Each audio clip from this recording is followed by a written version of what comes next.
तो ये भी पूछता हूँ सारे दुनिया वाले से, एक से नहीं, का जो रहे जो भगवान नहीं है, ये जितने माँ रोज बच्चे जन्म देते हैं वो माँ से पूछ कि तूने पेट में बैठ करके मेरा आंख नाक मुंह हाथ पैर पेट बनाया है? एक भी माँ बाप मेरे सामने आके बोल दे। अच्छा है, कौन हम बनाते हैं तो मैं उसको गुरु मान लूंगा, उसी की पूजा करूंगा। जब ऐसा नहीं है तो कैसे भगवान नहीं है? तू बोल किसके बल पर रहा है? आवाज जो तेरी निकल रही है, ये कौन सा ऐसा तत्व है शरीर में तुम्हारे, तो तुम बोल रहे हो, हंस रहे हो, घूम रहे हो, खा रहे हो, पी रहे हो, ऐश मौज कर रहे हो कि कौन सा तत्व है तेरे पास? सारा तत्व को तो चीर करके डॉक्टर ने देख लिया। अगर इतना ही विज्ञान तेरा ज्ञानी है तो कभी हमारे आत्मा को देख ले, निकाल के दुनिया को दिखा दे जी, देख मैं आत्मा भी देख लिया, सिर चीर कर, शरीर को चीर करके आत्मा भी देख लिया। है कोई ऐसा विज्ञान, ऐसा कोई डॉक्टर है मेरे सामने बताए? फिर भी लोग संशय में, भगवान नहीं। महाराज जी, लोग भगवानों की मूर्तियों को फेंक रहे हैं, कहते हैं भगवान फेंक ना, कल युग है ना, अभी तक मूर्ति फेंक रहे हैं रे, माँ बाप को घर से फेंक रहे हैं। अभी आने वाला 25 साल के बाद तुमको पता चलेगा कि क्या क्या फेंकाता है मनुष्य के जीवन। एक दिन अपनी फेंका जाएगा, काम खत्म, अपनी जिंदगी नहीं जी पाएगा। जो 150 साल मिला है वो जीवन नहीं जी पाएगा अभी के जन्मने से। अगर ऐसी स्थिति रही तो, अगर सुधार नहीं हुआ तो। सुधार क्या करना है? तीनों चीज तो मनुष्य को, हर मनुष्य को सुधार करना है, चौथी की जरूरत नहीं है। सद्बुद्धि, सदगति और भक्ति तीनों प्राप्त हो जाएगा घर में। संभाल लो, अपनी खान पान संभाल लो, बड़े को कदर करो, माता पिता को सबसे पहले भगवान मानो। तेरे लिए इस धरती पर कहीं कोई गुरु भी नहीं है। जो अपने का नहीं हुआ वो दूसरे का क्या होगा है? जो भगवान का नहीं हो सकता वो गुरु का हो सकता है, और भी आज के डेट में कदापि नहीं। अब जो साल में 3 गो गुरु बनाते हैं, कहते हैं कि उनके पास कुछ नहीं है, तो तू 10 जगह मुंह मारेगा तो तुमको तो वही हाल होगा ना। तुम्हारे भगवान 10 नहीं है, एक है, नाम उनका लाखों है, वो है एक ही। जो नाम जिसको अच्छा लग जाता है वो नाम को स्मरण कर लेता है, वो अपना भवसागर से पार उतर जाता है। हम तो ये सोचते हैं कलयुग में बहुत आसान, बहुत भाग्यशाली मनुष्य जन्म लिए हैं जो कलयुग में, भगवान तो सब जानते हैं ना। और युग में तो इसको जन्म देंगे नरक से निकाल के तो भी नहीं तर पाएगा, क्योंकि इसके बस का नहीं है भक्ति करना। द्वापर त्रेता सतयुग, तो कम से कम कलयुग में तो ये राम राम करके तो मेरे पास आ सकता है। अब इससे भी आसान मुक्ति, शरीर को आनंद देने वाला तो हमको नहीं लगता सृष्टि में कोई दूसरा है। अब भगवान से ज्यादा भगवान की नाम ही जाप करके तो हमको बैतरणी पार हो जाना है, गंगा पार हो जाना है, भक्ति को अपने बस में कर लेना है। और तो कुछ कहते नहीं। वो तो ये भी नहीं कहते तुम हमें 1 रुपया का धूप जला, वो तो ये भी नहीं कहते जो तुम रोज हमें 56 भोग लगा, कुछ नहीं कहते। तो सिर्फ इतना ही कहते हैं, तुम मेरा नाम ले, तेरा सब दुख खत्म कर दूंगा, जो तेरे अंदर में अरमान आएगी वो सबको पूरा कर दूंगा, नाम लेकर। अब इतना भी नहीं हो रहा है, तब भगवान के क्या दोष है? भगवान ये भी कहे अपने मुख से, अगर मनुष्य गलती करके अगर अपने गलती को मेरे सामने क्षमा मांग ले, हे प्रभु मैं गलती किया हूं माफ कर दीजिए, तो वाकई में भगवान माफ कर देते हैं, चाहे कितना बड़ा भी अपराधी हो। दिल से, मन से नहीं, दिल से, आत्मा से, क्योंकि आत्मा है परमात्मा का स्वरूप है, वही सब शब्द का उच्चारण करता है। अभी हम जो बोल रहे हैं हम नहीं बोल रहे हैं, वो बैठे हैं वो बोल रहे हैं। हम तो न कभी नेता बने, न कभी कोई तरह का जो है सो ऐसा माने दुनिया में फंसे जो कि हमको और कुछ आता है। हमको तो जब भी बात करते हैं तो राम जी के बारे में बात करते हैं, जितना मैंने रामायण में पढ़ के सुना है या रोज अध्ययन करके उसको ग्रहण करता हूँ, उसी का आचरण करता हूँ। इसके बाद कोई कुछ भी बोलता है हमको उससे कोई फर्क नहीं पड़ता। एक कान से सुनता हूँ, एक कान से उड़ा देता हूँ। तो झूठ सुनना ही नहीं, झूठ बोलना ही नहीं, झूठा काम करना ही नहीं। जो भी करेंगे जीवन में थोड़ा ही करेंगे, अच्छा करेंगे, आज हमें भी वो सुख देगा, कल आने वाला समय में जो भी रहेगा उसको भी यह सुख प्राप्त होगा। झूठ सबसे बड़ा पाप, झूठ बराबर पाप नहीं, सत्य बराबर तप नहीं। और कोई भी मनुष्य को ऐसा लगता होगा ये गलत है तो आजमा के देख लेना। पढ़ते लिखते हो, जब परीक्षा देने नहीं जाओगे तो तुम पास करोगे न फेल करोगे। कहते हैं महाराज जी जितना भगवान की भक्ति करते हो उतना दुख मिलता हाँ, वही व्यक्ति भक्ति में पास होता है। जब भक्ति आने लगती है ना तो इतना दुख देता है कि मन हट जाता है वहां से, है कुछ नहीं, संकट आ ही रहा है, हमको शरीर में दुख हो ही रहा है, तो ये भजन काहे के लिए करता। वही समय में भजन और करना चाहिए तो सदा के लिए वह दुख खत्म हो जाता है। भगवान परीक्षा में, हल्का परीक्षा में पास कर देते हैं, और उसमें जो विचलित हो गया तो फिर वो भगवान की भक्ति नहीं पा सकता। आज हम लोग को इतना दिन हो गया इस बैराग की भूमि पर, 15-16 साल और समय बाकी, जहां भी विचार कभी मन नहीं डिगा, कभी मन ये विचलित नहीं हुआ कि मैं गलत मार्ग पर जा रहा हूं। क्या मिलेगा इसे?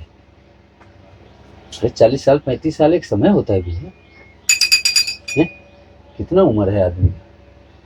भगवान ने तो 100 साल की उम्र दिया था, लोग अपने कर्मों से 20 साल घटा लिए। सही महाराज। अब 80 पार नहीं करेंगे अभी की जन्म से, ये पक्की, चाहे वो सुखिया हो चाहे दुखिया हो। आराम राम नहीं करेगा तो दुख से ही मरेगा, सुख में नहीं मरेगा। सुख तो उसके साथ ही चला जाएगा। तो सुख की जो विवरण है ना बहुत अनमोल है, वो तो उसे ही प्राप्त होता है, सुख और आनंद जो धर्म को जोड़ के चलता है। कर्म तो महान है, मैं मानता हूं इस बात को, कर्म सबसे बड़ा महान है। ये कर्म की भी एक शैली है, कर्म जीने के लिए है, धर्म बार बार अवतार लेके आने के लिए, जन्म लेने के लिए। धर्म में वो शक्ति है, कर्म में वो शक्ति नहीं। हम कर्म करके बढ़िया, कोई ऐसा इंसान अभी तक कोई हमको प्रमाण दे दे कि बिना दाग लगे हुए इस धरती पर से गया है अंत अंत तक मरते समय? 2-4-10 व्यक्ति का नाम बताओ तो बिना दाग लगे वो गया हो, है कोई किसी का नाम? ध्यान नहीं। चाहे वो संत भेष हो चाहे भक्त भेष हो, बेदागी तो सिर्फ एक श्री राम जी है। आज तक इतना युग हो गया, इतना सब कुछ, सारे सृष्टि का पालन कर रहे हैं, कहीं से कभी कोई कह नहीं सकता जो भगवान दागी है। चाहे कहीं कोई बात झूठ बोली, क्योंकि तुम्हारे धरती पर एक बड़ी संस्कार वाले हैं, भारत के जन्म जो लिए हैं मनुष्य, इससे ज्यादा संस्कारी कोई नहीं है। ये सब तरने के लिए भारत में जो है सो भगवान उसको जन्म देते हैं, तरने के लिए, जो सब हमारा हो जाए। भगवान कभी नहीं चाहते हैं जी कि दूसरे का हो, सब हमारा हो जाए, सब हमारा है, उनका एक ही नारा है। क्योंकि जब सब में उतना भाव आएगी तब ना होगा आपका। नहीं, खा लिया, पेट भर गया, बढ़िया वस्त्र हो गया, 10-20-50 लाख की गाड़ी हो गई, 10-20-50 की बंगला हो गई, अब उसको क्या मतलब है भगवान से? अच्छा ये बताओ, एक भी आदमी को प्रमाण दो जितने आदमी सुखिया हैं, जितने धनवान हैं, उनको कभी शौक लगा होगा जब मैं अपने परिवार के साथ बैठ करके 2 रोटी खा लूं?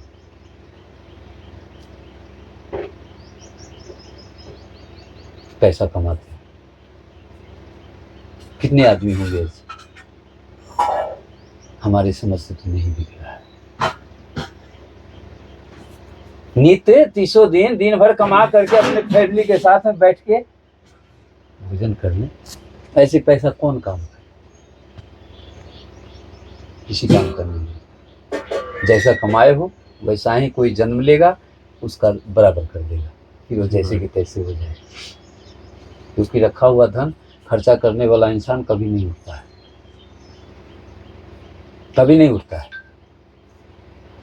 महाराज जी, हमारा जो हिंदू समाज है वो दान देना मतलब भूल सा गया। जितना मुस्लिम दान करते थे, कर रहे हैं अभी भी, वो जकात करना देना मतलब समझते हैं कि करना ही चाहिए, उनकी कोई आवाज़ बनता है तो करते हैं। जैसे अभी आपने कहा कि धन किसी काम नहीं आता, फिर भी ये लोग दान करने से क्यों पीछे हट गए हैं समय के साथ? इसलिए दान करने से पीछे हटते हैं कि वो राम को नहीं मानते हैं, वो अपने कर्म को, क्योंकि साफ साफ शब्द में हर जगह लिखा हुआ है ना, कर्म प्रधान विश्व करी राखा, जो जस करे तो तस फल चाखा। भगवान को कोई मतलब नहीं है किसी जीव से।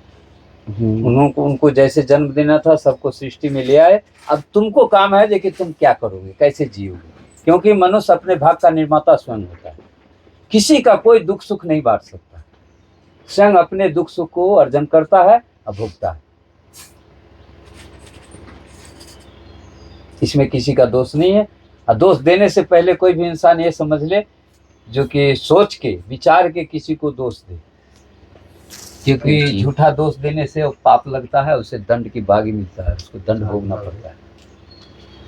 दोष और कलंक मामूली चीज नहीं होता है, बहुत बड़ी चीज होता है जीवन में। इसी से तो प्रतिष्ठित आदमी बचते हैं, जी नहीं तो जी उनकी सम्मान और पूजा होती है। महाराज जी एक ऐसी एक वीडियो आई थी, एक महिला कह रही थी कि देखो मैं भगवान को मानती नहीं, मेरे घर में कोई भगवान की पूजा नहीं होती, बहुत अच्छा। लेकिन फिर भी मेरे घर में 3-3, 4-4 IAS अधिकारी हैं। हाँ, तो बहुत जो 2-4 हजार लोग सुन रहे थे, तो उनके मन में फिर यही भाव आता है कि इसी जन्म भर, हाँ। इसी जन्म भर 4 IPS, फिर जब वो पिछला जन्म का जो पुण्य उसका था ना, वो प्रालब्ध उसे मिल गया। इस जन्म में वो जिसके बदौलत प्रालब्ध उसे प्राप्त हुआ, उसी को नहीं मान रहा है, तो यही जन्म में उसका जितना भी पुण्य होगा वो सब खत्म हो जाएगा, फिर आगे के लिए कुछ नहीं बचेगा। उसको पता नहीं नरक जाएगा कि पताल में जाएगा कि कहाँ जाएगा, इसका कोई गारंटी नहीं। तो उसके पूर्व जन्मों का मतलब पूर्व जन्मों का हर फल मनुष्य है। को पूर्व जन्म का प्रालब्ध मिलता है। अगर बच गई उस जन्म में, जितना आयु रहेगा उतना ही तो तुम जियोगे, एक पल भी उससे ज्यादा नहीं जी पाओगे। सब जगह शक्ति का इस्तेमाल कर लोगे, मरने समय तुम्हारा शक्ति किसी का काम नहीं आता, उस समय तो जाना ही पड़ेगा तुम्हें, ठीक है। तो गति उस समय देखा जाता है, ये आदमी ने क्या किया है जीवन में, कैसी इसकी मृत्यु हो रही है। पाप से, दंड से कोई नहीं बच सकता। अगर आदमी के दंड से बच गया तो भगवान उसे दंड देगा, दंड मिलेगा उसे।